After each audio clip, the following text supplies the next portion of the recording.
Side red panda looking motherfucker. It's probably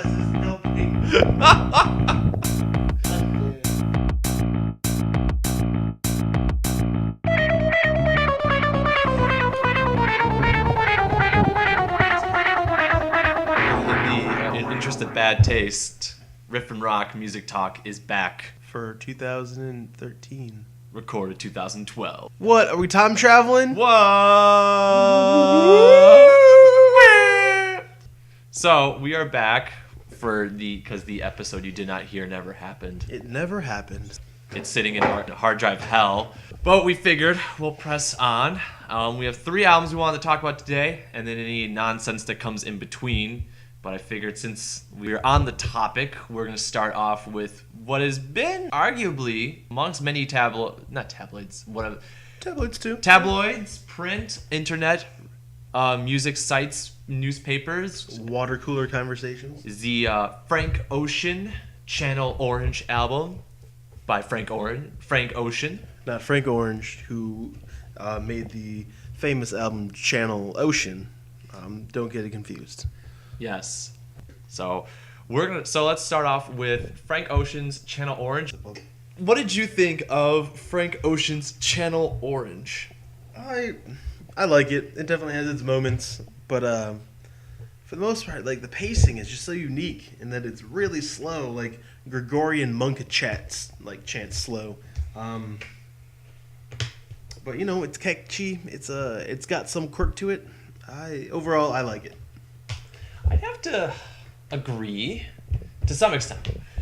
I, was okay with the slowness of it because I can't recall a fast R&B song from. What about Hey Ya by Outkast? Is that R&B? That's R&B. Okay. Although Outkast is, they span a lot of different genres, but it's close. But just what I liked about this is that it spanned a lot of. It's kind of like. One of my favorite albums is Stankonia from Outkast, coincidentally. And it's because it kind of jumps all over the place. It does all sorts of weird stuff along the way. And this kind of is like the R&B version of it, where it just kind of does 50 different things. But it's like at half the speed. It's like they never actually sped up any of the tracks that were intended to be sped up. Yeah. The record's always at 33 instead of 45. It was like they were sipping some scissor up. And so when they're editing, it seemed like it was going fast, when in reality it was really slow. Or it was really slow, and when they were sipping on that scissor up, it seemed faster than like it was at the same speed that they were intending to. Yeah, it's slow. It's I think a lot of the songs, as you put it in a different previous conversation we had, are baby making music. Yep. Basically, every song is baby making music, except for the random little skit tracks in between. Yep. Which probably wouldn't want to make babies to that.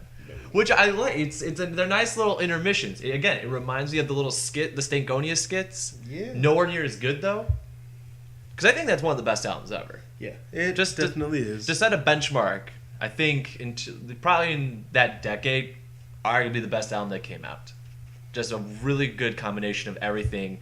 And this kind of, there's a lot of, I know it's sort of an odd parallel to compare the two, but again, sort of stretching the genre in different ways. It has the little skits in between, which I thought were kind of cool. Stankonia, I think, though, made you laugh a little bit more. This made you feel sad or horny, one or the other. Or both. Or both. You might, if you had this on when you had your girl over, you might cry in mid-coitus. You're like, super rich kids.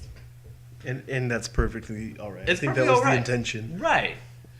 But I think what makes this... No, what I think makes it work, too, is that, but at least it pushes... So people buy this album, and I think people will buy this album, is it pushes them to listen to something different. I agree wholeheartedly. I mean, if they're going to listen to... Again, we listened to Pyramids earlier. That's almost 10 minutes long. Yes. Unless you have a devoted Rush fan, or some other obnoxious prog rock music, you're not going to get too many people listening to a 10-minute song.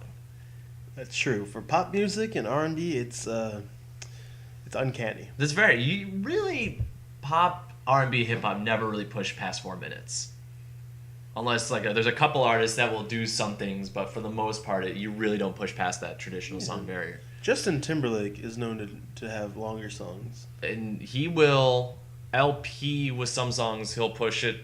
He'll go a little bit long. But it's not like if you pop in a Jay-Z album, there's like the 15-minute epic. Yeah. That's true. Though if his next album has one, we know why now. Because of Frank Ocean. Frank. We presume. So what tracks did you like? What stood out to you? Definitely the track Forrest Gump, which is a catchy little number that I thoroughly enjoyed. I didn't understand why in the world that, like, it was just sort of an odd subject. I mean, it's not like you can't have a song about Forrest Gump, but... Yeah, I didn't really understand the subject matter, but it's catchy. The last time I heard a Forrest Gump song, it was on a Weird Al Yankovic CD. Yeah, and that won him at least one Grammy, I think. I think at least one. That was a pretty good year for Weird Al in terms of Grammys. No, that was good. As we played earlier, Pyramids I think is solid. I think that's a good bouncy dance track as opposed to some of the more slow love baby making music. Yeah. It's all just like slow, smooth baby making music. Yeah, like the hit single "Thinking About You," which is pretty much the slowest song on the album, but it's gotten the most radio play. Also, from a structural point of view, like as far as songs, like it's got in my opinion, of all the songs of the album, the strangest structure. Yeah. And it's really, and I didn't figure it was going to be that popular compared to some of the other songs. Really hitting falsetto notes, and he's really high pitched. To some of the subject matter too, which is what makes this actually kind of. I think this is partly why this has gotten so much press. Was that some of the subject matter he's talking about having these crushes and these loves with these with men, which is kind of taboo in this music genre. It's always generally a pretty predominant heterosexual ideology. Yeah, it's true. Aside from, one breakout group, the Village People, there hasn't been too much subject matter regarding alternative lifestyles. At least not in like R&B and hip hop. This is definitely a little bit pop music, a little bit more. There was the fake Russian lesbians. Oh yeah, Tattoo. And it turned out they were lying. And then who was it? Not Chingy? No, the guy that wore all pink all the time. And oh yeah, that guy. You remember him? You're listening. We haven't forgotten about you. Whatever your name is. Put on another album. Please put on another album. Who was that? I don't remember. When was that? It was Chingy. No, Chameleonaire. No. Charmeleon? No, it was. I think it's started with a Charlemagne. C. Oh man. Charizard. Magic Don Juan. I don't remember. Captain Beefheart? Yeah, Captain Beefheart. Captain Beefheart's rap career just never really took off. Rest in peace. Can you imagine a Captain Beefheart rap album? It's the best batch yet. I got my bitch off the street. She's a woman who can't be beat. I got fish trout mask replica. He knows like I'm coming from Attica. That'd be a terrible album. That would be an awful album. I would buy it though. I would listen to it a few times, yeah. I think overall it's a good album. I'm glad it got press. I hope in his next endeavor Frank maybe is a little bit more upbeat. Not that it has to be like a happy album, but like maybe one song that breaks 60 beats per minute. That'd be cool. I listened to that album. Right, that song, yeah. He's clearly creative enough to make good material. Funny enough, even though he is working with people from Odd Future Wolfgang, Kill Them All, which is just synonymous with toilet humor and saying faggot a lot. What's the name of that group? Well, so like Tyler the Creator and Earl and all those people, they're part of Odd Future Wolfgang, Kill Them All. They're part of this hip hop group of people that Oh. like a bunch of teenagers that skateboard and occasionally make rap albums. It's like a collective. yes. A rap collective. Yes, it's kind of like the new, Maybe like a clan? kind of like a clan. And if they knew like kung fu, they'd be like, I don't know, practice like Shaolin or maybe Wu-Tang kung fu. and they might have attitude. Wow. So they're like the next Wu-Tang clan. Yeah, but there's only one person in that group that's talented. The rest are just kind of. You don't like Tyler the Creator? No, Tyler's the one that's talented. Oh, but isn't he part of the? Oh. So in the end track actually has Tyler on it, and he's helped produce it and stuff. Okay, makes sense. So it's just sort of an odd mix of Frank Ocean's deep, beautiful, soothing baby making music and a bunch of people that scream faggot and skateboard And then abuse their fans. and abuse their fans and yeah. Oh, no, they give out hugs at their concerts. They at least don't send out clones or whatever what MF Doom does. Yeah, but that's witty. That's creative. Yeah, I would love to pay $30. He's a troll. I would love to pay $30 for someone else to come up and lip sync and go, MF Doom wasn't even at this show. Well, Psych! you're not playing for it, or you're not paying to see MF Doom. You're paying to see the mask. Well, I'm paying to see MF Doom. If I were to pay to see... Yeah. But, This was like in an interview, they interviewed Zach Hill from Death Grips, and he said, I have an idea for a band. They got kicked off their label. And one of them, and like they just felt like they weren't supported in their artistic endeavors. And in the interview, went, well, what are some of these ideas you had? And he goes, well, one of them was we have like 5 different versions of the band touring all at once, so you can see 5 different Death Grips. Yeah. And the interviewer goes, I'm not sure I understand the idea. He goes, well, it wasn't totally fleshed out, but they just didn't seem interested in the idea. When we proposed this half-baked idea while we were totally high, they just didn't seem to accept it as something that would make money. So they proposed a fully baked idea. And then we said, fuck that, we're getting off our label. And now they're like, and then in the interview, it continues, because they're like, well, what's next? Like, oh, we have these other great half-baked ideas. We're going to contact the guy from Mega Upload, and that's going to be a thing. And, What? I'm not joking. All right. Well, I think we're getting a little bit off topic here. Let's get back to Frank Ocean. Frank, Final word. Do you recommend it for our listener? yeah, I would say it's worth buying. As the few albums we buy in this day and age, perhaps a compact disc. If you can find out one of those big floppy wax things, a vinyl, perhaps, I would say this would be a good one to have. And it's also, I think it's because it's got a lot of intricacies, so I think it's an album anyone would enjoy. I think few people would, unless you really despise like R&B, which I didn't. I don't really listen to it all, and I still really enjoyed this. Really? You don't listen to R&B? Not really. Wow. You're missing out, man. Okay. So would you recommend this to other listeners? To the young folks, yes. To the older folks, yes. I would recommend this album. It is a unique album in that I've never heard anything really like it before. It is someone that's not afraid to express themselves creatively, and I think we should commend that. So you should give them money Yes. for their hard work. Give them money as opposed to Bruno Mars. Yeah, I don't know. His new CD is alright.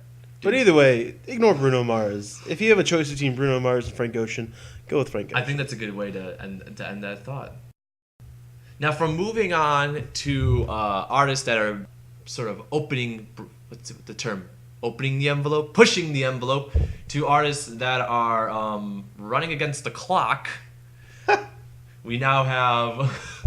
Did you see what I did there? Yeah. Yeah. We now have the new album, well, new in relative terms, from Canadian band, Mega group. mega trio, Rush, Yeah. and their album Clockwork Angels. So yeah, Clockwork Angels is the new album from Rush. Proves that you can put out albums 30 years after you start out. And they will still be mildly successful. Yeah. So admittingly, when reviewing this album, so we decided we're going to review it. And usually when I review something, I like to sit down, I listen to it 2, maybe a third time if I really need to pick up on something. And before we sat down and did this review, I actually had to sit down and re-listen to it, not because, it was good, I wanted to pick out specific points, but because I couldn't remember a single thing about this album. Yeah, I couldn't. It had the cover was red. There's a clock on it with interesting symbols. That's all I remembered about the album. Yeah, it's it's a rock album. It certainly is a rock album. There are 3 performers. Yeah, it's a trio. That's what it means when there's 3 performers. And all right, let's just keep it real. This Rush album, I hate to say this, but it sounds exactly like every other Rush album. It's kind of it doesn't sound like every Rush album. It sounds like most. It definitely has the Rush sound. They found their sound about 20 years ago. They've stuck with it. Yeah, but they've done really cool things with their sound before. They have. I mean, we can just go on about Moving Pictures. Right. Moving Pictures is 2112. Yeah. Moving Pictures, 2112, Hemispheres if you are into the really wanky Rush, Fly By Night, Farewell to Kings, Snakes and Arrows, that was alright. Then there were what's the cover album that they did? Oh, it was just like some toys or something. No, it had a green album. Or There, green yeah, there. Snakes and Arrows. No, that's the new one. That is Snakes and Arrows. No, they made a cover album. Oh, where they covered a couple of different songs of I other bands. I don't. That was an interesting album. No, and then there was those bad synthesizer albums that everyone just kind of forgot happened. Yep. Neil Peart decided, not Neil Peart, who was the bassist? Geddy Lee. Geddy Lee decided that he didn't want to play bass anymore. Yeah, I think it'd be better playing 6 synthesizers at one time, kind of like Yanni. Because that guy makes lots of money. Well, if there is a group that is nerdier and more successful than Rush, it is Yanni. It's generic. It's not bad. I don't think this is a bad album. No. I think if this is like Rush's first album, or like within their first 5 albums, you wouldn't win. Or the only album they've ever made. Yeah, you would have went. This is a really good album. It but would this be is breakthrough. Rush's. How many albums have they put out? This would be what, number 27? Let's. As far as studio albums. 19th. This is their 19th. 19th? Wow. Full-length studio album. It seems like a lot. They made a lot more. Is that a good thing or a bad thing? I don't know. Yeah, it's again, we had to re-listen because every song just kind of there's no dynamic. There's no change in dynamic. No, not really. Like when we kind of commented, the Frank Ocean album is very slow, but there is some change in dynamics. This is every instrument sounds exactly the same all the time. They just plow through, and it's long too. This is like 60, 70 minutes worth of Rush. There are 2 songs where they change the pace and the sound, but it's not till the second half of the album. And one of those songs is only a minute and a half. By far one of Rush's shortest songs. By a long shot. Most of the songs are over 5 minutes. Yep. There's that one's a minute and a half. Halo Effect is 3 minutes. Carnies is almost 5 minutes. Everything else is over 5 minutes. So it's definitely a Rush album. It's definitely a Rush album. I mean, in sound, in nonsensical lyrics, Neil Peart basically wrote a book. Yeah, there's like a story in the liner notes of like this guy going on an adventure in a strange world, and then he compares it to Voltaire's Candide, and that's it. And there's a book coming out based on it. Yeah, there's already a book out named Clockwork Angels. It's a teen fiction, not written by Neil Peart. So Yeah. Good luck with that, Peart. The copyright issues are going to be huge. Yeah. I think if you're a Rush fan, you'll like this. Or if you like Nickelback. Well, this is better than Nickelback. Yeah, of course. It's a definite step up from Nickelback. I think if you listen to Nickelback, you should listen to this to kind of wean yourself Introduce off. yourself to what's called music. I really applaud any band that can stay together for this long and it's more or less the original lineup. The Rush had a different drummer way back when, but that doesn't even count. That's like the original Beatles drummer. He may have been better than Ringo, but no one remembers who it was. Not even he remembers who No, it was. this isn't like The Who, where there's only 2 existing members and it's such a phone-in, or Led Zeppelin's reunion concert where Robert Plant basically was checked out the entire show. He might as well have just been on stage reading a newspaper. But as a side note, if you do get the chance, don't listen to Celebration Day. No. It's unless you want a very, very hearty laugh. You just kind of want to watch. If you want to listen to Robert Plant be really bored with what he's doing, it's really unfortunate. Yeah, it's.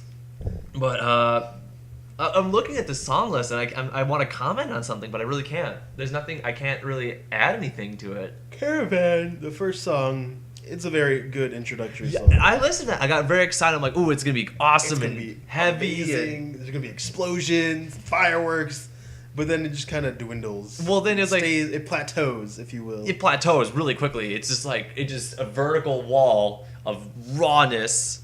Not even Rushness. Rushness, not rawness. Rushness. Because rush is the opposite of raw. The plateaus, and I was like, all right, next track.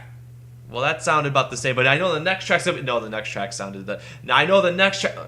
When I listen to a lot of these songs when I'm driving, and it's on my iPod, and It's on my Zune. it's on your Zune, it's on Be jealous. it's on my Rio. Who else makes MP3 players? I hook up my Sony Walkman through my auxiliary port on my CD player. Yeah. But the occasion when an album's not, like, if I'm not enjoying an album, or I just kind of want an album to be over, I kind of find myself checking it a lot, going like, how many songs, how long. Yeah. I did a lot with this one, but I kept going, this is the same song? It was just, like, you get to Clockwork Angels, it's 7.5 minutes long, and I think I checked 3 times going, a new song has started, right? I'm like, it's still, what? It's still happening. The song is still going on. Yeah. So, would you recommend this to our listener? That's a tough call. It's a really tough call because, big ifs. If you like metal, heavy rock, then yes. If you like Rush. If you like Rush, you're gonna go, this sounds like a Rush album, and you're gonna go to your 50th Rush show, hang out with all your little Rush fans with your Rush banner, the banner that says you are the priests of the Temple of Syrinx. You're going to like it. So with those out of the way, you're going to like this album. If you're someone that kind of casually picks up a rock album, or this is not like you're looking like you're only gonna listen to like one heavy rock album a year, this is not the one to listen to. If this is your daily digest, you're gonna go, this is good. Otherwise, you're going to go, oh, okay. Listen to like 1 or 2 songs, and you've listened to most of the album, which I have to say real quick is mixed beautifully. I think just you can considering there's only 3 instruments, everything comes out really well. Strings show up every once in a while. Yeah, Geddy Lee's probably just doing some. Oh yeah, synthesizer. Yeah, but I think everything sounds good. These guys, is part of the problem too, is that I have a hard time criticizing the album because all these guys, they're all really, really good musicians. At this point, they're all pretty much tops of their field. Yep. Obviously, Neil Peart is just the drum wizard. The drum wizard.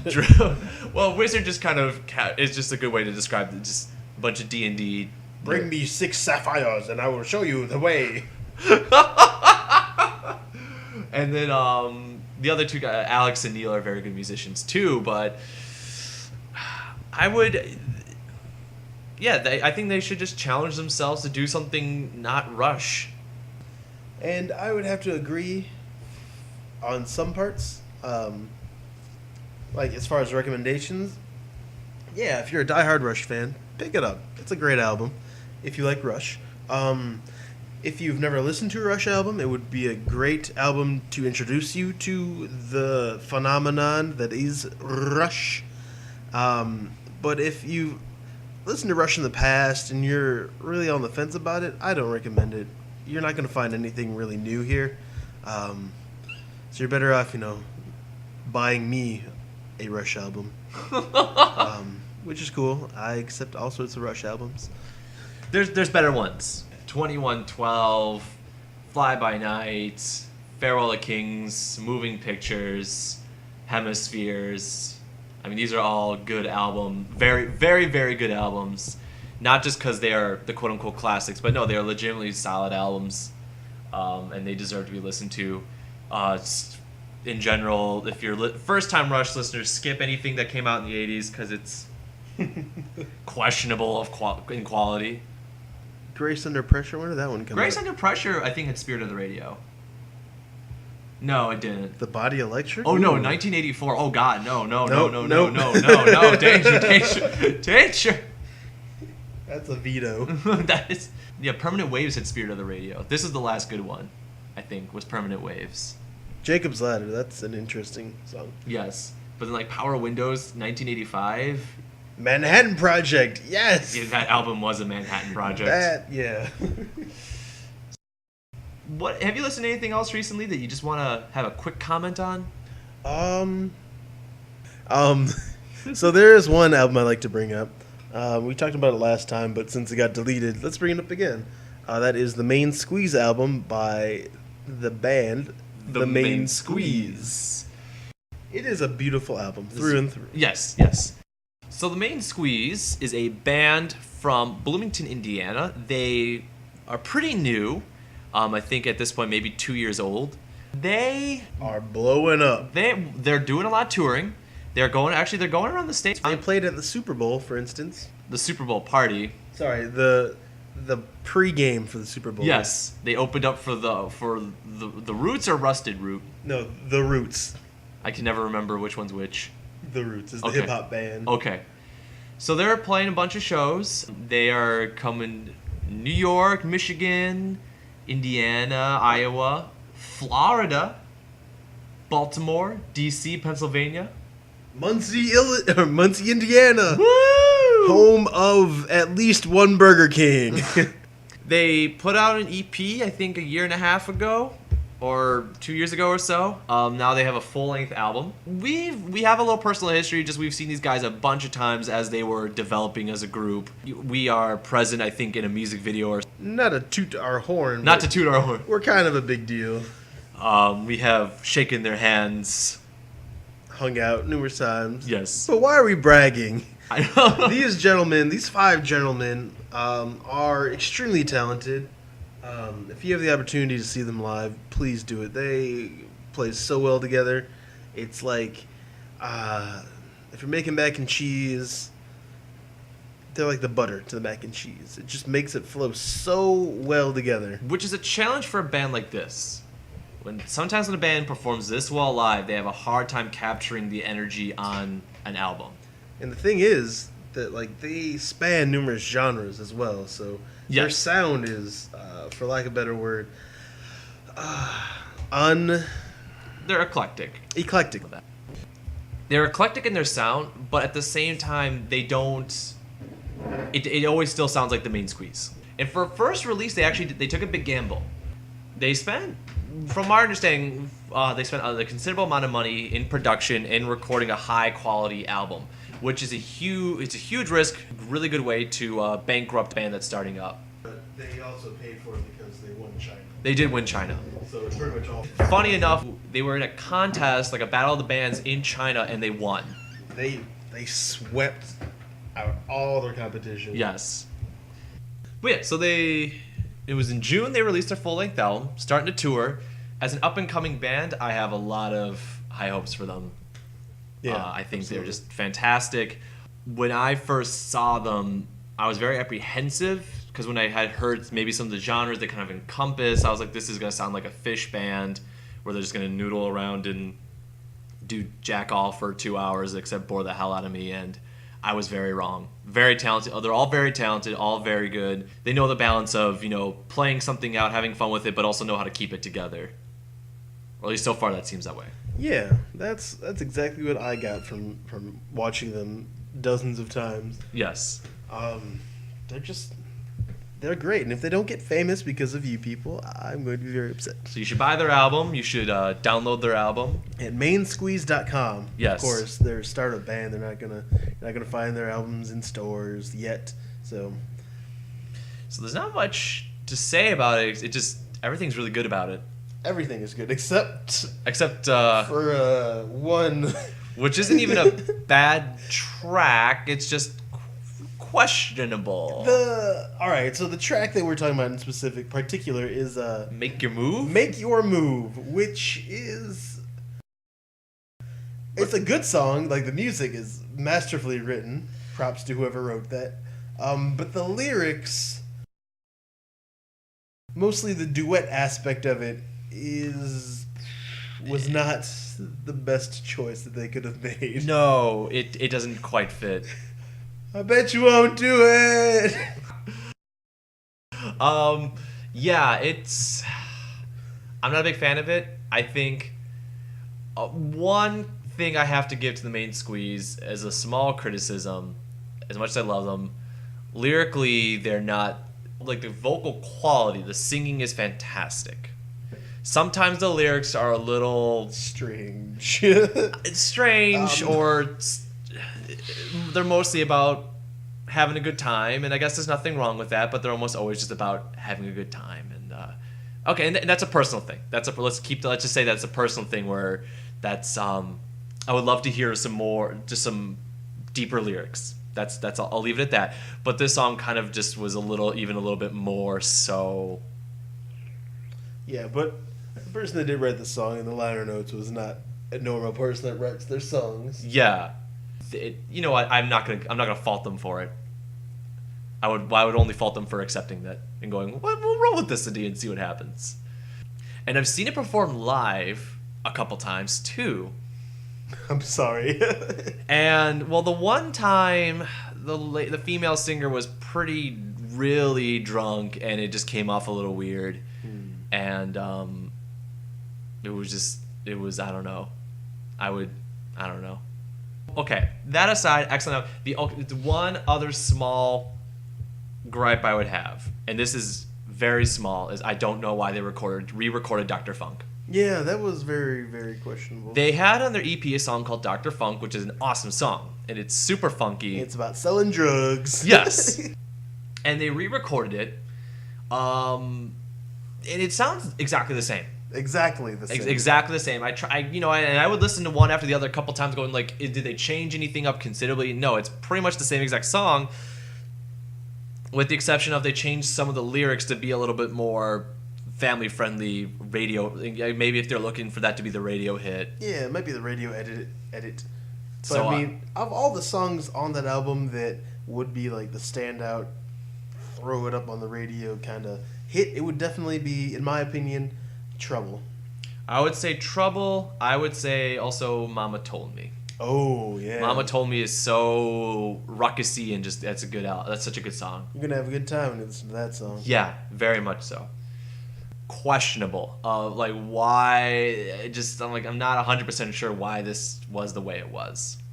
But it's really just those two songs. Yes, All exactly. the other ones, perfect. Yes. The Where Do We Go? The Where Do We Go reprise? Where Do We Go intro? The reprise is my favorite. They have all the string instruments and everything. It's so exactly. They put their classical training to work. Yeah, and I think they're all basically college grads in music. Yep. Go find it. Go buy it. And when they come to a town near you, you should listen to them. Go check them out, but you're gonna have to set aside 2 hours because their shows are very long. But they're very worthwhile. Very. I brought my dad to see them, and my dad does not like, funk or hip hop or any sort of genre that they cover. But he went leaving a diehard Main Squeeze fan because they're so great. They are.